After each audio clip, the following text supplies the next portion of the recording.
What's going on, everybody? It is your boy Tim back with another video, and I'm excited about today's video because it is a topic I've been wanting to talk about for a while. We're going to be talking about people having a midlife crisis, but it's not like the traditional midlife crisis that used to take place, 40s, 45, 46. We're not going to be talking about that type of boomer crisis. We're going to be talking about the modern midlife crisis that people are having that are taking place, seems like, in people's 30s. I'm getting a lot of comments or in my live streams, a lot of people asking questions about like, hey, I just turned 32 and like I'm questioning life and I don't know why I'm doing any of this and I want to know what my purpose is and I hate this career path that I'm on. Seeing a lot of people in their early 30s going through what seems like a midlife crisis. And I want to say two things. First, I'm here for it. I love it.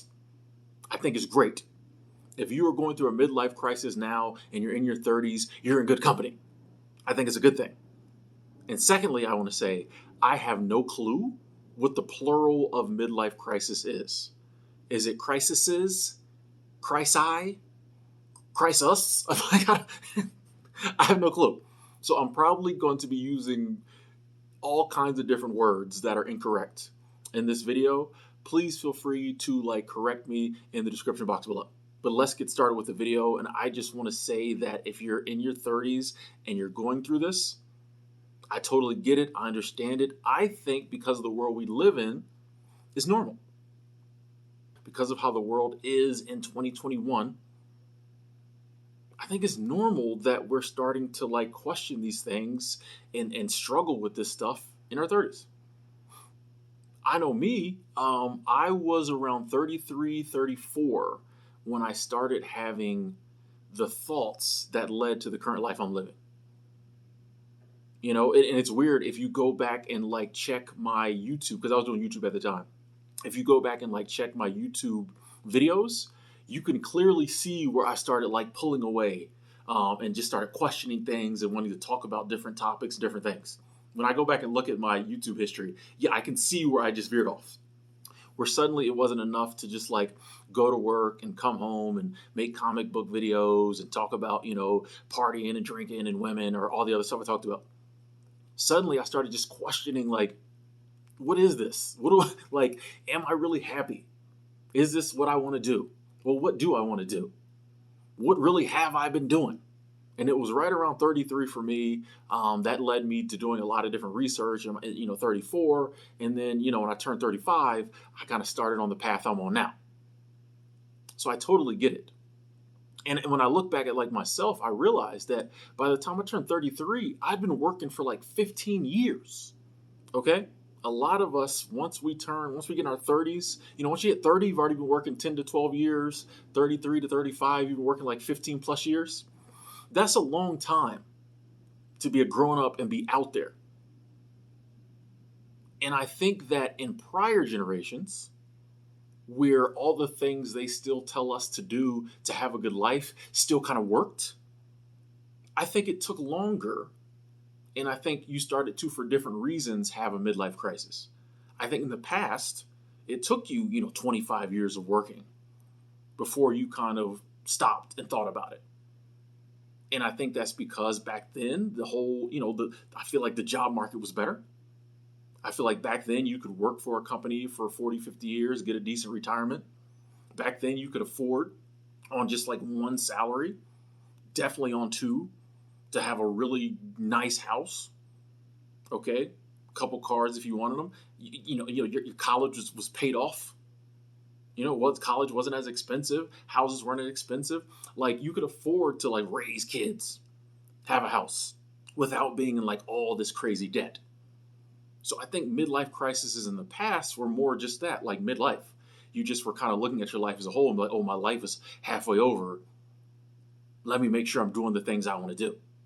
I think it's different now because a lot of these institutions that they still tell us to put our trust in, college, corporations, marriage, a lot of this stuff is falling apart. College is just way too expensive. You don't get nothing for all those tens of thousands of hundreds of thousands of dollars you spend. And if you do come out with a degree that gets you a decent job, it's usually not, it takes you 5, 6, 7, 10 years to pay back the money for the degree. It's crazy. So we got this on our brains. The corporations are crap. They suck. Modern day slavery, modern day plantations. Not saying all companies are bad, but come on. We live in a world where it's all about profits. Nobody cares about the employee. These days they're kind of having to because everybody's quitting, but everybody would not be quitting if all the jobs didn't suck. So we got that. Marriage is falling apart. Okay, I'm going to do a video later in the week or later in the month, talking more about single is the new married. Subscribe to the channel for that. It's coming. Marriages are falling apart. The divorce is up. The marriage rates are declining. All these institutions they formerly told us to put our trust in, people are seeing that it's smoke and mirrors. It's not real. You can't put your trust in them. So after 10, 15 years of playing the game that way, it's only natural at about 34 you start to be like, what am I doing? What's going on in my life? You can suppress you for a while. You can suppress you for many years.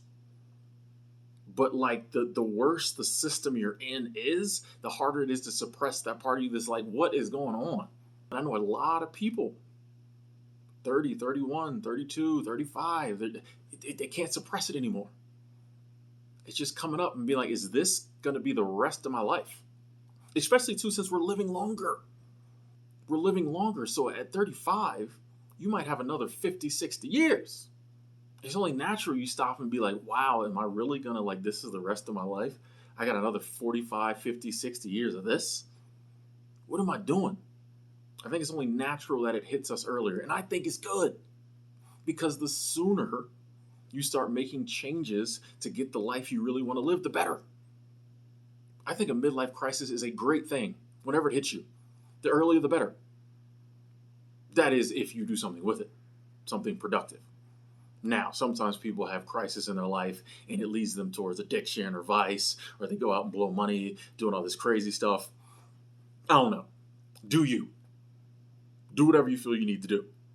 But I think, if you do something that's actually productive, just letting off a little steam, maybe you got to do that. But I feel like if you take the crisis and use it to kind of to stop and really ask yourself, what am I doing? Is this how I want my life to be? How do I want my life to be? If you take the crisis or whatever, and learn from it. Hey, I'm acting a little weird. I'm being a little down. I'm a little depressed. I'm getting some crazy thoughts in my head. Why? Because like I said earlier, you can suppress your real self. But guess what? When your real self starts to come out, it usually comes out in a crazy way. This is just life in general, the universe in general. Whenever something is held down, when it finally comes out, it comes out crazy. You hold people down or you hold anything down, it's kind of like a spring. If you hold a spring down and let it go, it goes everywhere. When it finally breaks free, it goes everywhere. You hold your real self down long enough, when it comes out, it might come out a little crazy. You may have to, get it back together. But you got to ask yourself, okay, what is myself trying to tell me? Why is it going crazy? And a lot of times it's trying to tell you, hey, this ain't what we want to do. This is not what we're meant for. This is not making us happy. And if you can, in your early 30s, you're still super young. I know society makes you, wants to make you think that at 24 and a half, you're old. This is not true. At 35, you're still super young. But you're old enough that you have a little more wisdom, you have a little more experience, that I think it's a better time to actually make some life choices that will stay being what you want to do the rest of your life, perhaps. When you're younger, in your 20s, you just don't have the experience. You just don't have the knowledge. You just don't have the wisdom. That's why it's always crazy to me that we push people in their 20s to try to figure out what they want to do with their life when you just don't know nothing yet. You get in your 30s, especially your mid 30s, you know a little more, you know yourself a little more. And if you listen to yourself, you might be able to figure out what you really want to do. But you have to listen to yourself and be open to what yourself is telling you. A lot of times the programming is so strong that even when like we tell ourselves, hey, this sucks, we want to be doing this, we're like, no, we got to do it. It's not our fault. Society has programmed us to think a certain way. But we're seeing that the way we've been programmed and the things we've been told would make us happy, make us successful, aren't working no more. If they still worked, I'd say do them. If college was cheap and you got a good degree and you could go get a good job and you could work there for 60 years and retire with a great pension and you could afford everything you needed to raise your family, take care of yourself on like one salary, I'd say do it. I'd be doing it. That sounds like a good life. It don't work like that no more. Does not work like that anymore, sadly. But they're trying to act like it still does. But you get a little older, you start to see something ain't adding up here. And a lot of times, like subconsciously, we see it first, or we feel it first. And if you can allow your subconscious and your conscious to meeting of the minds on this issue, you can start to figure out, okay, now, I might have done this, might have done that. Can't change that. But what do I want my life to look like moving forward? What really would make me happy? What would make me and my spouse happy? What would make me and my kids happy? The good news is there never has been a better time to kind of get free and live the life you want to live. The internet changed the game. Say what you want about the internet, the woes and the ills of social media, other stuff. The internet has changed the game. And the internet has made it so that it is possible for way more people than ever before to kind of do their own thing. I always call the internet the great equalizer. On the internet, all you really need is a good idea or a good way of expressing ideas, a website, and a couple social media accounts, and you can blow up. Or you can use the internet to get the research, to do the research, to figure out what you want to do, how to do what you want to do. Even if that's a different job. Even if you're just like, I just don't like this job. I want a job that's fulfilling. I want a job that helps people. I want a job working with people, or I want a job doing this. You can use the internet to research how to get that job. Or if you want to, start your own business, work from home, do something else.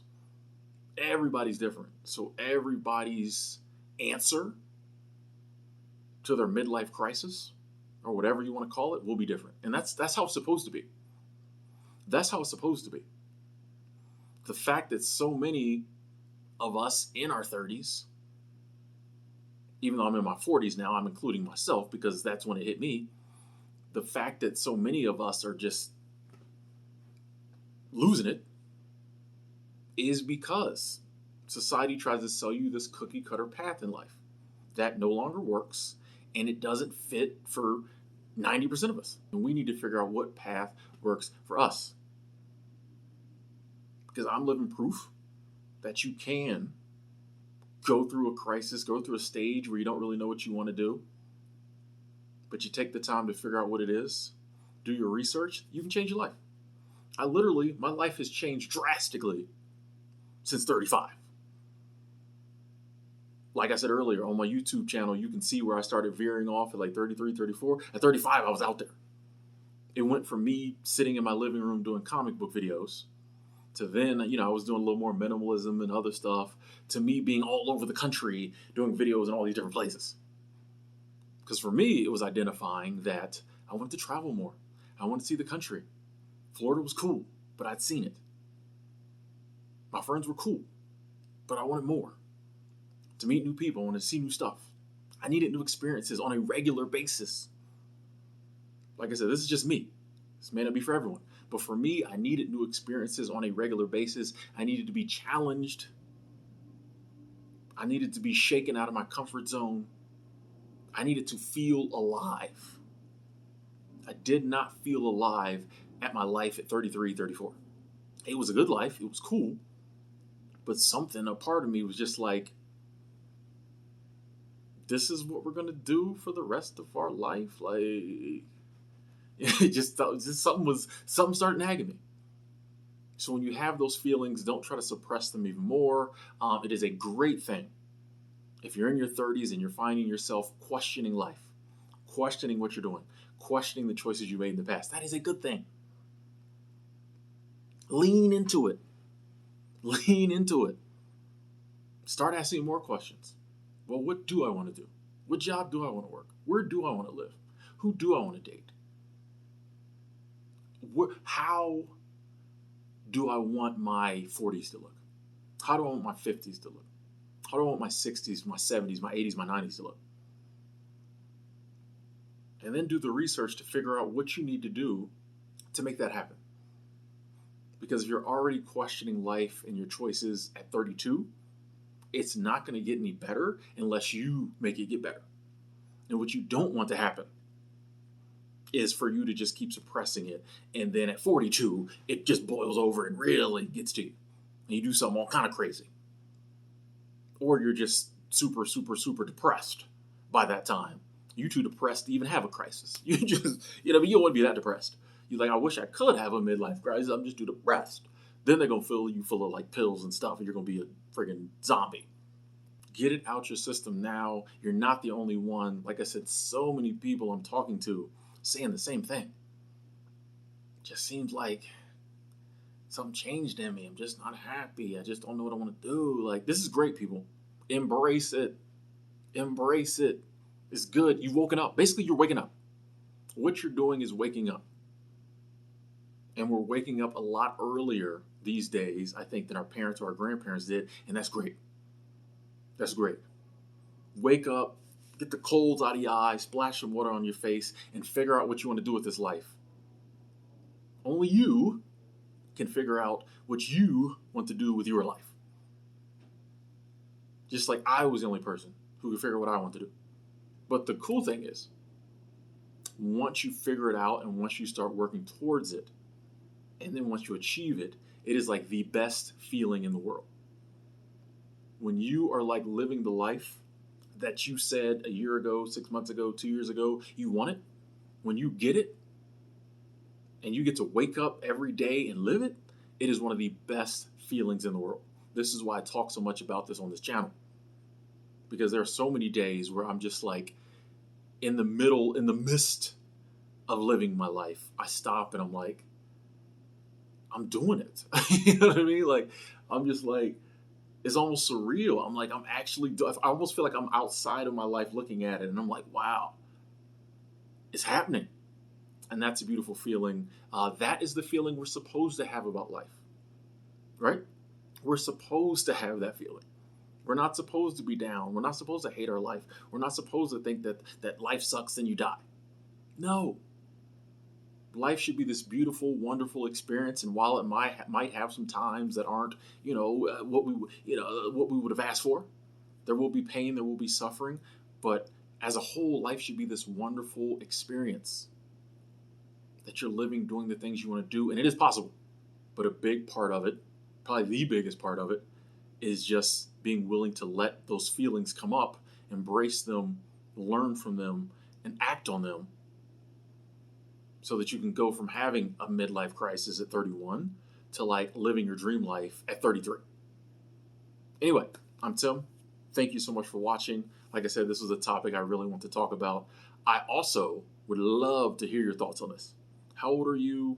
What are you going through? What are your thoughts? What are your feelings? What are you thinking you're going to want to do? Put them in the comment box below. My social media, as well as my business email, is down below as well. Hit me up. I'm really trying to answer more comments, answer more emails, answer more direct messages on social media. So yeah, hit me up. Let's talk. Talk to y'all later.